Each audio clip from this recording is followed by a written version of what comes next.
Escape. Escape tonight to ancient Egypt.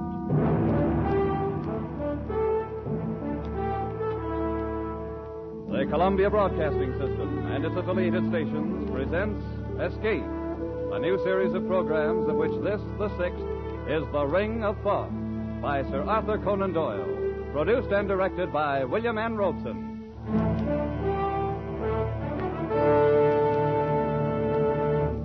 Wherever the English language is spoken, Sir Arthur Conan Doyle is known for two things: his immortal character, Sherlock Holmes, and his unshakable belief in life beyond the grave. So great is the stature of Sherlock Holmes that Conan Doyle's earlier stories are all but forgotten. Stories like The Ring of Thoth, which so clearly anticipates the author's later fascination with spiritualism. We invite you now to escape to ancient Egypt and The Ring of Thoth, an adventure told in the words of John Vansittart Smith, British Egyptologist.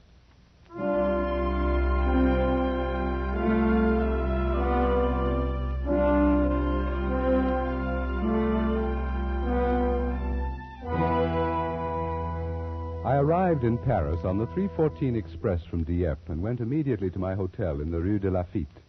My actions so far had worked out according to my planned schedule. I slept for exactly 2 hours, got up and dressed, donned a greatcoat, walked down the Avenue de l'Opéra, and entered a side door of the Louvre. Once inside, and amid surroundings entirely familiar to me, I made my way immediately to the Chamber of Egyptian Relics, or more specifically, to the cabinet in that chamber which contained the El Kab collection of papyri.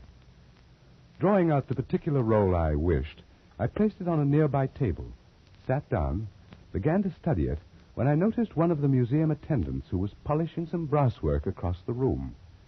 His face struck me as being curiously Egyptian. On sudden impulse, I decided to cross the room and speak to him. Approaching closer, I was impressed at once by the appearance of his skin. Drawn tautly across temple and cheek, it seemed as glazed and as shiny as varnished parchment, and out of narrowed slits there glowed two green and vitreous eyes, misty with a dry shininess, eyes of a kind never seen in a human head before. I beg your pardon. I need one of the papyri from the Memphis collection. Could you tell me where it is? You'll find it in the last cabinet at the end of the room, monsieur. Thank you. You're Egyptian, aren't you? No, monsieur. I am a Frenchman. But, I thought perhaps If that... monsieur will excuse me now, I have other work to do.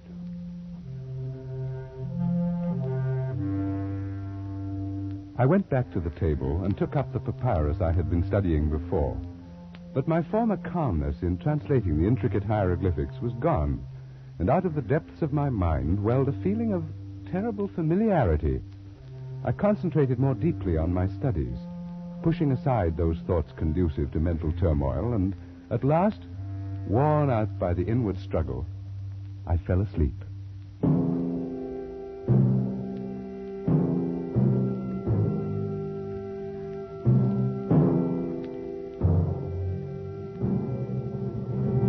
I awoke with a start, not remembering where I was.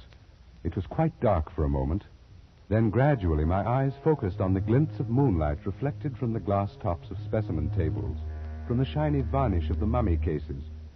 And I realized with a feeling of sudden dread that I was alone in the Egyptian room of the Museum of the Louvre, locked in for the night.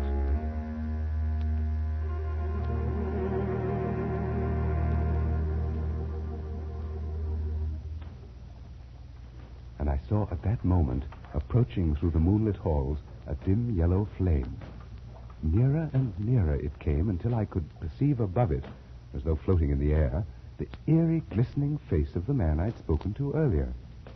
I shrank into the dark shadow of my corner, and he passed without seeing me, stopping before the mummy cases a few yards away. Scarcely daring to breathe, I watched him place the light on a table and begin feverishly to examine the tags on the specimens. In a moment, he gave a cry of delight, and, drawing one of the mummies from its resting place, laid it on the table in the full glow of the lantern and set to work. He was unwinding the wrappings from the head of the corpse. A few turns revealed a tumbled cascade of black curls. A few more, the snow-white brow. Then the delicate nostrils. And at last, the full, warm, passionate lips. The face of the most beautiful woman the world has ever seen. Ah, ma pauvre petite. So long it has been. So very long. You must forgive me, beloved. I could hardly believe my eyes. The man was obviously in love with this mummy. After a while, he left the body, turning his attention to one of the glass cases filled with an assortment of rings. From a pocket of his garment, he'd taken a small glass bottle containing some kind of liquid, and he used this now to test the rings, rejecting them one after another. Then, at last... This is it. It's the one. At last I found it. The ring of Thoth. In his excitement, he dropped the bottle, and I gasped in surprise at the sudden sound. Who's there? I beg your pardon. So it is you. No, do not move. I didn't mean to spy on you. I fell asleep. Who are you, monsieur? I am John Vansittart Smith, a student of Egyptology. No matter. You will observe this knife. Yes? Had I discovered you 5 minutes ago, monsieur, I should have slain you without a word. What? As it is now, I have found the ring. But I warn you not to interfere with me in any way. I really haven't the slightest intention of it. After all, I'm only here by accident. Perhaps. I say, you shouldn't have unwrapped that mummy, you know. It's starting to deteriorate already. Oh, my beloved. Yes, before our eyes, Years of the lovely face was crumbling, the hair falling away, the skin shriveling and cracking, the lips fading. The man hovered over the decaying body a moment, murmuring sorrowfully. And then he turned again. No matter. That will not make the least difference in a little while. Of what importance is the dead shell, so long as her spirit waits for me at the other side of the veil? What are you talking about? What is it you're proposing to do? Tonight, monsieur, I have ended a quest and broken at last the ancient curse.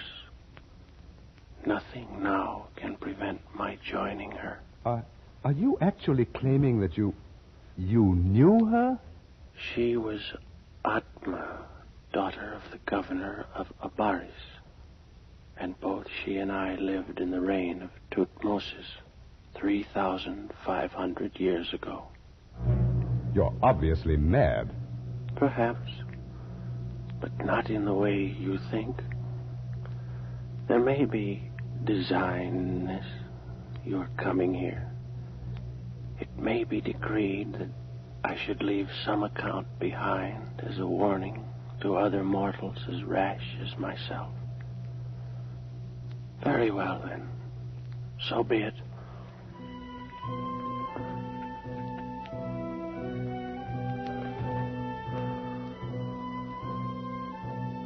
I am, as you surmised, an Egyptian.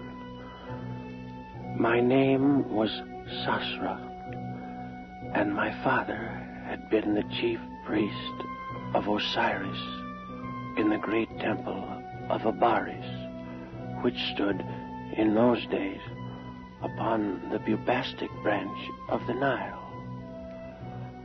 I was brought up in the temple and was trained in all those mystic arts and sciences known to the priesthood.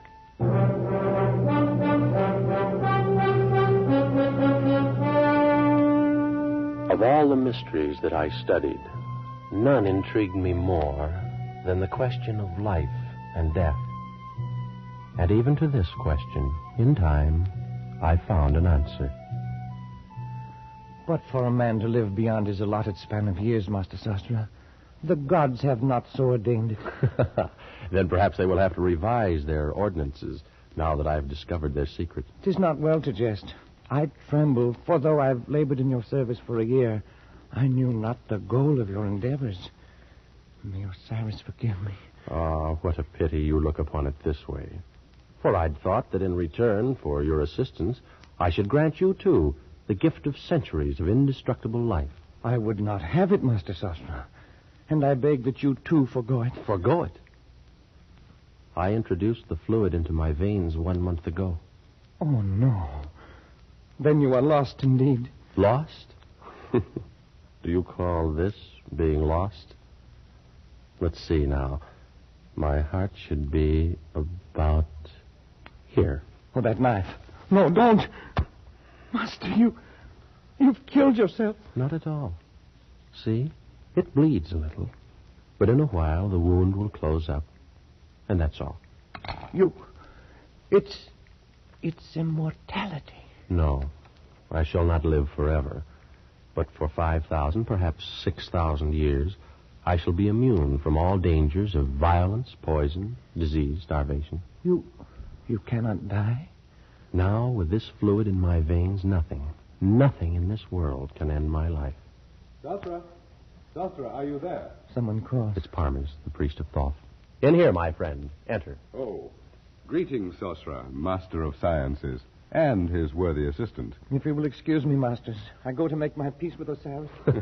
What's wrong with your helper, Sosra? The thought of a well-nigh eternal life has frightened him into gibbering superstition. Then you still believe in the discovery? Believe in it? Parmes, my friend.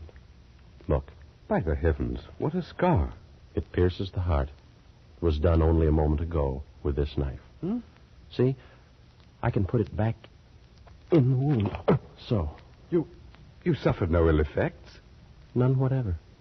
And if I turn the knife in the wound, that would do you no harm? You may try it. I feel nothing. I walked last week in the snake pits by the river, was struck innumerable times. It caused no harm. By the great Anubis. Will you have it then? Out of all Egypt, I have chosen only you, my friend, to share the gift. But the choice is yours. I'd be a fool to refuse, Sosra. I'll have it. And now, what must I do? First, we must open a vein in your wrist, like this. Oh. Then, we drip the elixir slowly into your bloodstream. Steady now. I don't feel anything. There is no sensation. It is done. So simple? There is nothing more? That's all. And now done, it can never be changed. It seems incredible, supernatural. It's no more than a chemical discovery, but with it, while all this about us passes away, you and I, Parmes, will live on for 50 centuries. Think of it, my friend. 5,000 years of life. 5,000 years. Only the two of us. Listen, that noise. Some procession must be passing in the street. I have an idea what it may be. Come on over to the window. Beloved of heaven, clear the road, stand back, and make way for the loveliest pearl of Thebes. She's being carried on the shoulders of slaves, Parmes. She must be some woman of rank. Her name is Atma. She's the daughter of the new governor. Her curtains are drawn back. Perhaps we'll have a look at her. Oh, Parmes. Mm-hmm. Is she not beautiful? She is the most desirable, the only utterly desirable woman I've ever seen in my life. Yes. I saw her yesterday at the temple. Then you're most fortunate, my friend. You've had 24 more hours to dream about her than I've had. I must know her, Parmes. I must make her love me. I'll send gifts. I'll call on her tomorrow. Oh, it has to be then. I couldn't wait any longer than tomorrow. A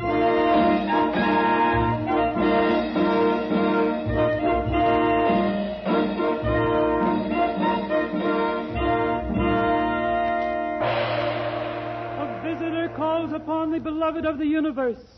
He is Sasra, priest of the temple of Osiris. Well, bid him approach. Enter, Sasra.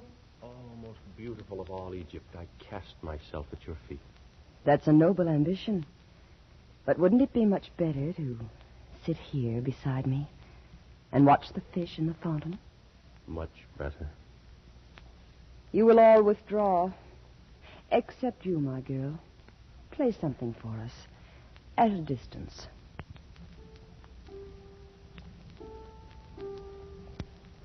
Well, Sasra, for so I understand you're called, am I to deem this an official visit by a master of the temple? Atma, my beloved. That is, no. It is not official. Oh? Perhaps then you wish to see my father on personal business of your own. Oh, no. No. I shall pay my respects to him at some other time. Then could it be I you've come to see? Yes. And since you've said the visit's not official, your reason must be a personal one. Oh, it is. Well, what is it? Atma, I have known women who are famed for their beauty throughout the valley of the Nile.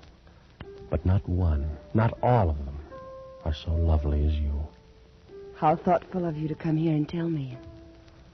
Atma, I've no wish to intrude my desires, my hopes, beyond such extent as you may wish to hear. But, I'm finding this very difficult. Sasra, I've been told that you're a master of science, that you've unlocked the secrets of the universe, learned all the mysteries of nature itself.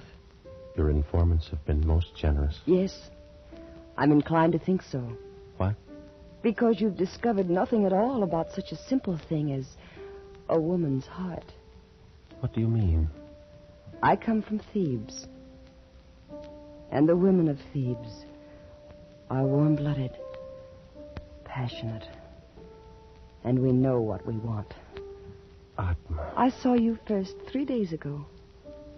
Why do you think I told my bearers to carry me down that street beneath your window?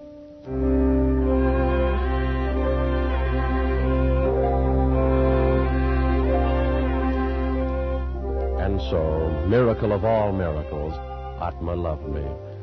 Worshipping the very ground her feet had trod upon, I lived through those glorious weeks. And with it all, our love grew apace.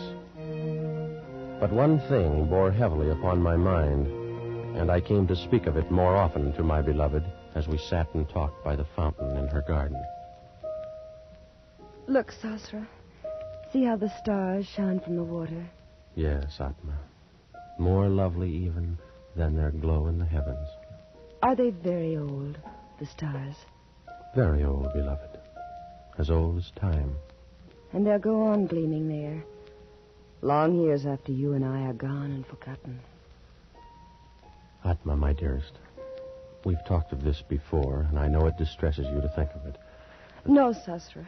Tonight everything is beautiful. We shall not talk of death. Not of death, but of life. They're only counterparts of one another. Oh, if we could only live together. Grow old together and die in the same instant. But how much better to live and love 5,000 years. Will you not do it?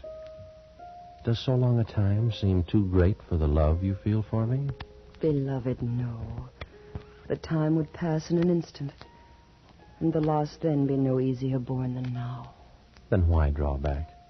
Will you not take the elixir now, tonight? I'm afraid, Sasra. We'll anger the gods. We will outlive the gods. They will have their revenge. Whatever occurred, we'd be together. Yes, I've thought of that. Were it not so, I'd not even consider doing it. Then you'll do it. Atma, you'll do it. I need more time, only a little more to assure myself. How much? Tonight, Sasra. Give me tonight. Every hour you live without the elixir is another hazard.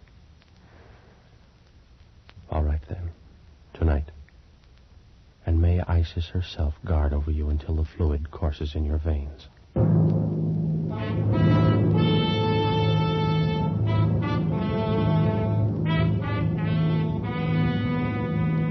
And so, on that accursed night, I went to my chambers and slept. And while I slept, the moon of Isis shone over the delta of the Nile. Shone but to light as foul a scene as was ever done on earth. Some hours had passed away. Master Sasra, awaken! Master, awaken at once. No. Who is it? Oh, what a terrible thing has Let me turn transpired up this the lamp. night. You're one of Atma's slaves. Why do you come here? Oh, Master, Master. What has happened? What's the matter? Speak. It is she, the light of the world. Tell me what has happened to her. Master, Master. Brigands came in the night. She She is dead. You lie. You lie. Oh, Sasra, the slave speaks the truth. Parmes, my friend, what foul joke's behind these words of his? It's not a joke. Atma is dead. You, slave, depart from us. Yes, masters. By your gracious leave, I depart. Such a thing cannot be. Oh, of course. The two of you planned it together, sought to frighten me out of my wits. It's very amusing, really. But I was terrified for a moment. Atma no longer lives. She was stabbed to death only a short while ago. No. Oh, no. She can't be dead. She is dead, Sosra, and for all eternity. I must go to her. Something. Surely something can be done. I killed her. What is it? What has happened? I killed her. Oh. I struck her through the heart with this very knife.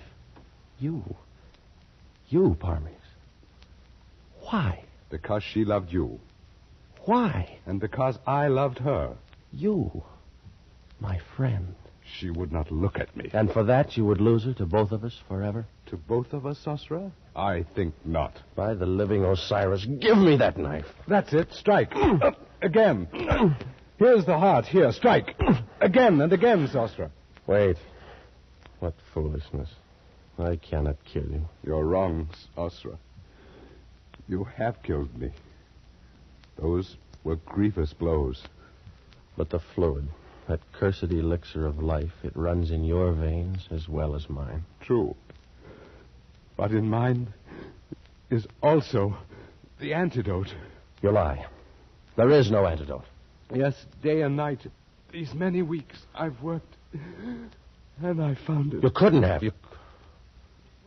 Is there more of it? Yes, a very little. But you'll never find it. Where is it? Tell me where it is. In the ring, Sasra. In the ring of Thoth. And you'll never find it. I will. I must. Go on. Live your 50 centuries. And every hour of them, think. It was your hand that struck me down. With the same knife that took her from you. Think while I go to join her. Oh, no. You're not dead. You're not. No. No. No. No.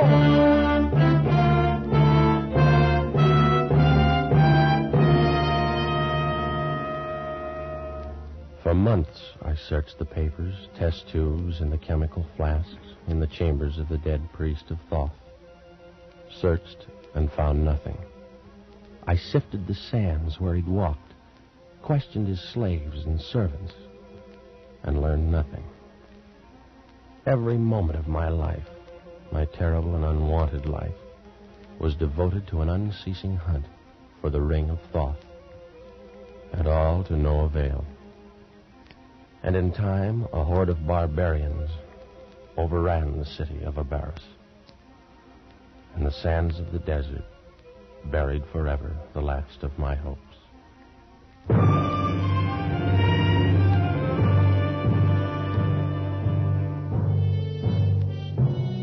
And so began the deadly march of the centuries. How can you know how terrible a thing time is? You, who've experienced only the narrow course between the cradle and the grave. I've floated down the whole stream of history. I have traveled in all lands, and I have dwelt with all nations. Every tongue is the same to me. I need not tell you how slowly the centuries drifted by. Centuries without end.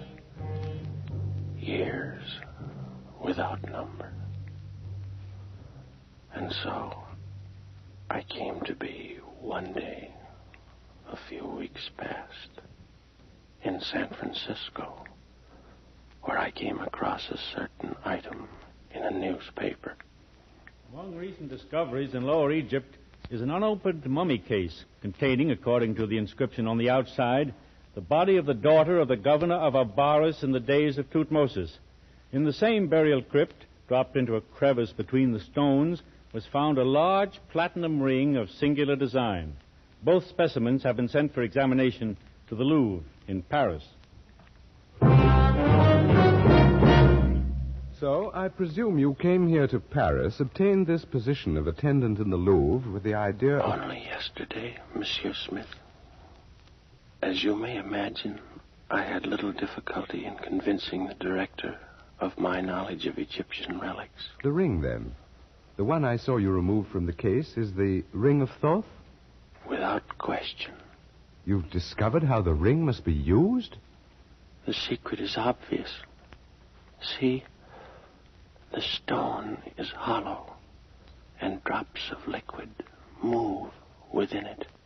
Have you considered the possibility that this antidote may not perform the function which has been claimed for it?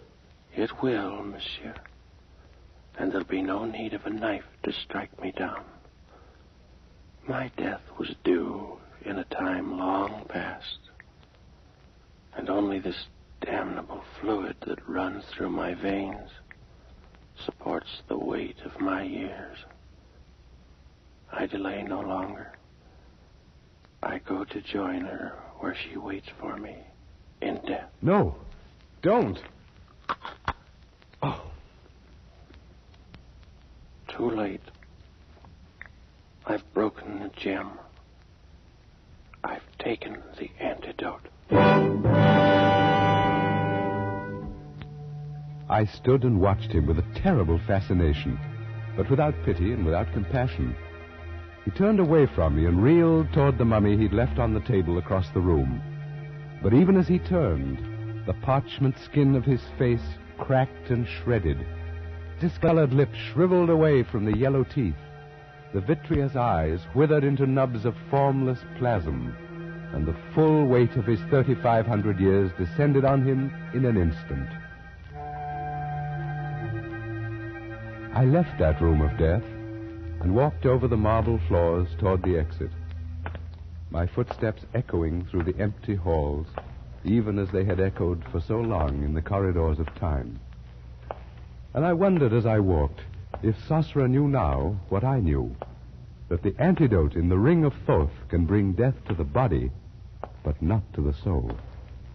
And I wondered in what cloak of flesh his spirit now dwelt, just as I, Parmes, priest of Thoth, had for the last 40 years of my 3,500 dwelt in the body of John Vansittart Smith.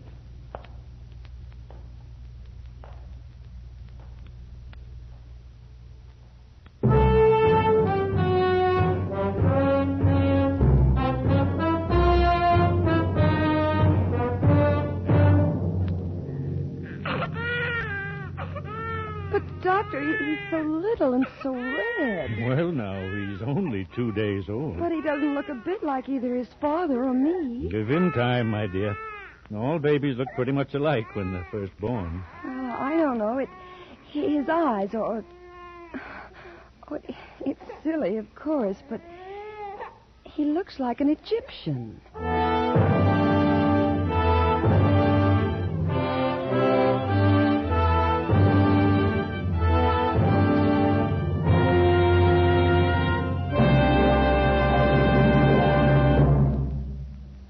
Produced and directed by William N. Robeson, The Ring of Thoth by Sir Arthur Conan Doyle was adapted for radio by Les Crutchfield, with Jack Webb as Sosra, Thomas Freebairn Smith as Vansittart Smith, and Joan Banks as Atma. The special musical score was conceived and conducted by Cy Fewer.